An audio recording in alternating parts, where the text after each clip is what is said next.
स्वागत है आपका आज की इस क्लास में। मैं डॉक्टर श्रवण सैनी, सहायक आचार्य, राजकीय महाविद्यालय नौलगढ़। आज की क्लास में अपन पढ़ेंगे वेस्ट इन पॉलिटिकल थॉट के महत्वपूर्ण विचारक थॉमस एक्विनास। थॉमस एक्विनास एक इटली का विचारक था जिसका जन्म 1225 में हुआ और मृत्यु 1274 में वो हुई। एक्विनास की मुख्य जो पुस्तक है उसका नाम है सुम्मा थियोलॉजिका, जिसे हिंदी में कहते हैं धर्म शास्त्र का सार या संक्षेप। दूसरी इसकी किताब है the rule of princess. Thomas Aquinas एक मध्य युग का विचारक था और कोई भी विचारक पर उसके युग का प्रभाव अवश्य वो पड़ता है। और मध्ययुगीन परिस्थितियां ये थी कि मध्य युग में चर्च और राज्य का लंबा संघर्ष चला। संघर्ष का मुख्य कारण था अपनी अपनी सर्वोच्चता का दावा। धर्म, चर्च यानी पोप जो है वो अपनी सर्वोच्चता का दावा कर रहा था और राजा यानी राज्य अपनी सर्वोच्चता का दावा कर रही थी। तो ये लंबा संघर्ष मध्य युग में यूरोप में वो चला और इस संघर्ष की परिस्थितियों का तात्कालीन विचारकों पर भी प्रभाव पड़ना स्वाभाविक था। और उस समय के यानी मध्य युग के जो जितने भी विचारक थे सबने अपने अपने दृष्टिकोण के आधार पर किसी ने धर्म की सत्ता की सर्वोच्चता का समर्थन किया और किसी ने राज्य की यानी सांसारिक सत्ता की सर्वोच्चता का समर्थन है वो किया। इन्हीं परिस्थितियों में एक्विनास ने, जो कि एक ईसाई धर्मगुरु था, उसने वो ईसाई धर्म का समर्थन किया और उसने राज्य पर यानी राजाओं की सांसारिक सत्ता पर चर्च यानी ईसाई धर्म की सर्वोच्चता का समर्थन उसने किया। एक्विनास के बारे में दूसरी जो महत्वपूर्ण बात है वो ये है कि एक्विनास पर अरस्तु का अत्यधिक प्रभाव था। अरस्तु का जो चिंतन था वो एक्विनास से सैकड़ों साल पहले का चिंतन था, लेकिन एक्विनास ने अपने युग में यानी मध्य युग में अरस्तु के प्राचीन चिंतन की पुनर्व्याख्या की और उसने अरस्तु के चिंतन को अपने चिंतन का आधार बनाया और अरस्तु के चिंतन के आधार पर उसने अपने राजनीतिक चिंतन का प्रतिपादन किया और उसने मध्य युग में अरस्तु के चिंतन की पुनर्व्याख्या है वो की। इस आधार पर एक्विनास को मध्य युग का अरस्तु भी है वो कहा जाता है। और एक्विनास ने अरस्तु पर अनेक टीकाएं लिखी, इस कारण भी उसको जो है मध्य युग का अरस्तु है वो कहा जाता है। अरस्तुवाद जो है वो विवेकवाद पर आधारित है और ईसाई धर्म है वो आस्था पर आधारित है। एक्विनास ने अरस्तु के विवेकवाद और ईसाई धर्म की आस्थावाद का अद्भुत समन्वय है वो किया, इसलिए उसको मध्य युग का ईसाई अरस्तु भी है वो कहा जाता है। अब अपन बात करते हैं अरस्तु एक्विनास के महत्वपूर्ण राजनीतिक विचारों की। एक्विनास को मध्य युग का महान समन्वयवादी विचारक माना जाता है और समन्वयवादी विचारक इसलिए माना जाता है क्योंकि एक्विनास ने दो विपरीत और विरोधी विचारधाराओं का और मान्यताओं का एक साथ अद्भुत समन्वय स्थापित करने का प्रयास किया। ये माना जाता है कि विवेक और धर्म एक दूसरे के विपरीत है वो होते हैं, लेकिन एक्विनास ने अपने राजनीतिक दर्शन में, अपने चिंतन में धर्म और विवेक का अद्भुत समन्वय करने का प्रयास है वो किया, इसलिए उसको एक समन्वयवादी विचारक वो माना जाता है। एक्विनास का कहना था विवेक और धर्म में कोई अंतर विरोध नहीं है। जहाँ विवेक समाप्त होता है वहीं से धर्म की सीमा प्रारंभ है वो होती है। उसी प्रकार उसने तर्क और आस्था में भी समन्वय स्थापित करने का प्रयास किया और कहा कि इसमें कोई अंतर विरोध है वो नहीं है। जहाँ तर्क समाप्त होता है वहीं से आस्था है वो प्रारंभ होती है। अब आगे अपन बात करते हैं एक्विनास के राज्य संबंधी विचारों की। मध्य युग में राज्य को एक बुराई के रूप में देखा जाता था और मध्य युग में एक बात प्रचलित थी राज्य और राज्य की सत्ता के बारे में कि राज्य एक बुरी संस्था है जो मनुष्य के पापों का परिणाम है और राज्य एक आवश्यक बुराई है। एक्विनास ने मध्य युग में राज्य के संबंध में प्रचलित इस धारणा का खंडन किया और उसने अरस्तु के समान ये माना कि मनुष्य अपने स्वभाव से एक सामाजिक और राजनीतिक प्राणी है और मनुष्य के इसी स्वभाव के कारण राज्य की उत्पत्ति है वो होती है। और उसने कहा कि राज्य जो है वो कोई बुरी संस्था नहीं, राज्य मनुष्य के पापों का परिणाम नहीं है।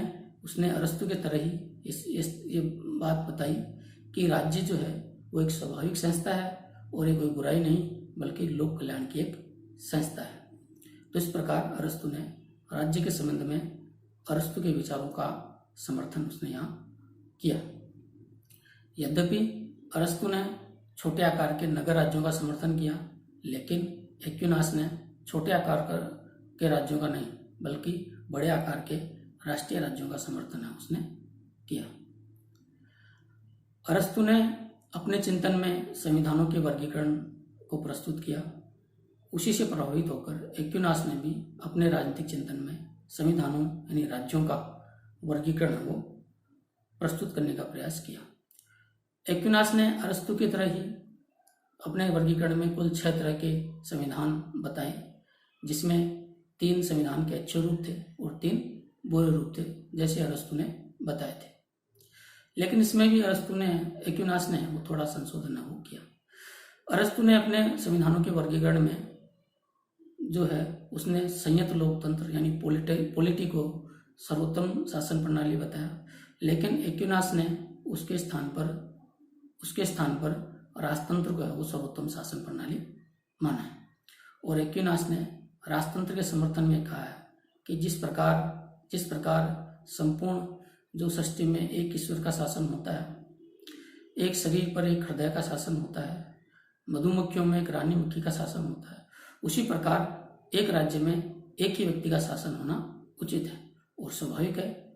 एक राज्य में एक व्यक्ति का शासन केवल राजतंत्र में ही संभव है। और राजतंत्र में भी उसने जो है वो निर्वाचित राजतंत्र का समर्थन है उसने किया है। अब बात करते हैं नेक्स्ट विचार की। जिस प्रकार अरस्तु ने अपने चिंतन में जो है दास प्रथा का समर्थन किया, उसी प्रकार एक्विनास ने भी जो है वो दास प्रथा का समर्थन है वो किया। और एक्विनास ने कहा कि दास प्रथा उचित है क्योंकि यह सैनिकों में वीरता का संचार करती है, क्योंकि हारे जाने पर दास बनाए जाने के डर से सैनिक जो है वो युद्ध में वीरतापूर्वक है वो लड़ते हैं। अगला विचार है राज्य के कार्य।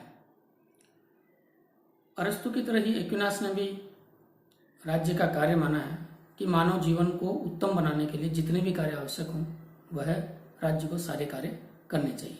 राज्य को लोगों की सुरक्षा सुनिश्चित करनी चाहिए, आंतरिक शत्रुओं से भी और बाहरी शत्रुओं से भी। इसके अलावा लोगों के जीवन को सुगम बनाने के लिए जितने भी आवश्यक कार्य हों वो सभी राज्य को करने चाहिए।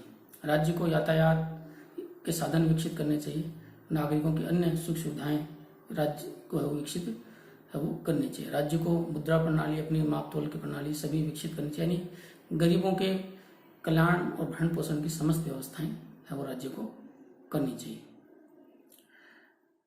अगला जो विचार है उनका एक्विनास का वह है धर्म और राज्य का संबंध, यानी राजा और चर्च के बीच में संबंध कैसे होने चाहिए।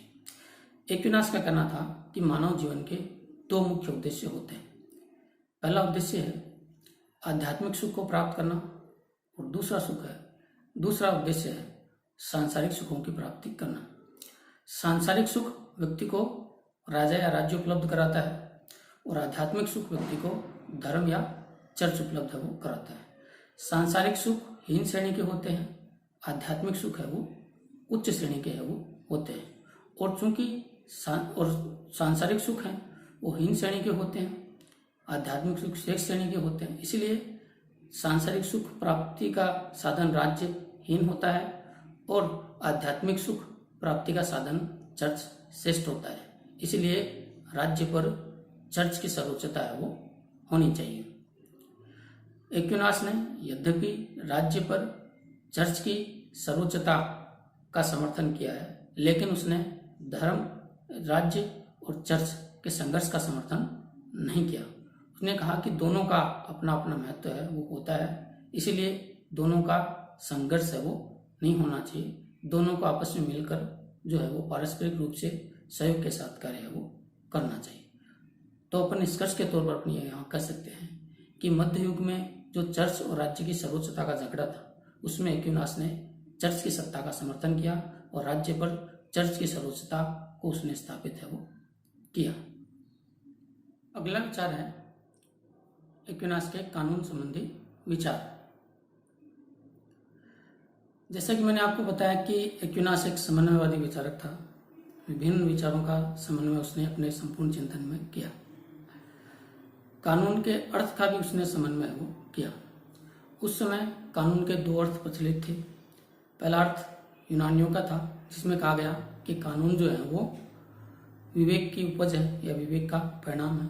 और दूसरा अर्थ जो था वो रोमन्स का था, जिसमें कहा गया कानून शासक के आदेश मात्र, यानी शासक कानून किसी व्यक्ति विशेष के द्वारा दिया गया आदेश मात्र है। एक्विनास ने अपने कानून के अर्थ में इन दोनों विचारों का या अर्थों का समन्वय किया और उसने कानून का अर्थ बताया कि कानून विवेक के वो अध्यादेश हैं जो उस व्यक्ति के द्वारा जारी किया जाता है जो समाज की देखभाल करने के लिए का अधिकारी है वो होता है। यानी कानून विवेक का आदेश भी है और व्यक्ति विशेष का आदेश भी है। अब बात करते हैं कानून के प्रकार की। एक्विनास ने कानून के 4 प्रकार हैं वो बताए, जिसमें पहला है शाश्वत कानून, दूसरा है प्राकृतिक कानून, तीसरा उसने बताया दैवीय कानून और चौथा उसने बताया मानवीय कानून। और कानून की उसने जो प्रकार बताए हैं उनमें सर्वोच्च कानून जो है वो उसने बताया शाश्वत कानून। शाश्वत कानून का अर्थ है कि ये वो कानून है जिनके द्वारा संपूर्ण सृष्टि का संचालन होता है। सृष्टि की समस्त घटनाएं इन्हीं कानूनों के द्वारा संचालित होते हैं और ये कानून ईश्वरीय हैं, ये ईश्वर के द्वारा प्रदत्त हैं। इसीलिए इनको समझना मनुष्य के बस की बात नहीं है, मनुष्य इसको समझ नहीं सकता। दूसरे प्रकार का कानून उसने बताया प्राकृतिक कानून।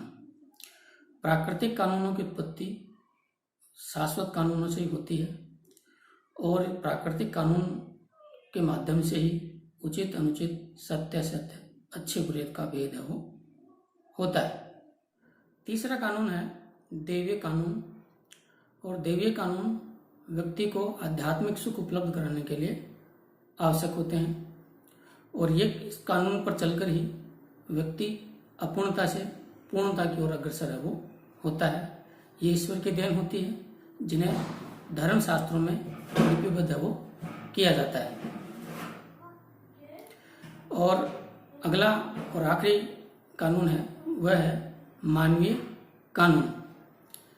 मानवीय कानून जब प्राकृतिक कानून सामाजिक परंपरा बन जाती है और उन्हें राज्य के द्वारा मान्यता प्रदान कर दी जाती है तो वो मानवीय कानून बन जाते हैं और इन्हीं मानवीय कानूनों के द्वारा किसी सामाजिक और राजनीतिक व्यवस्था का संचालन होता है और शांति और व्यवस्था की स्थापना है वो होती है। तो ये हैं कानूनों के प्रकार, जिसमें जो सर्वोच्च जो कानून एक्विनास ने माना है वो शाश्वत कानून, उसके दूसरे नंबर का जो कानून बताया है वो प्राकृतिक, फिर दैवीय और सबसे निम्न स्तर का जो कानून बताया है वो मानवीय कानून है, क्योंकि ये मानवीय बुद्धि की उपज है। तो ये है एक्विनास के संपूर्ण राजनीतिक विचार। धन्यवाद।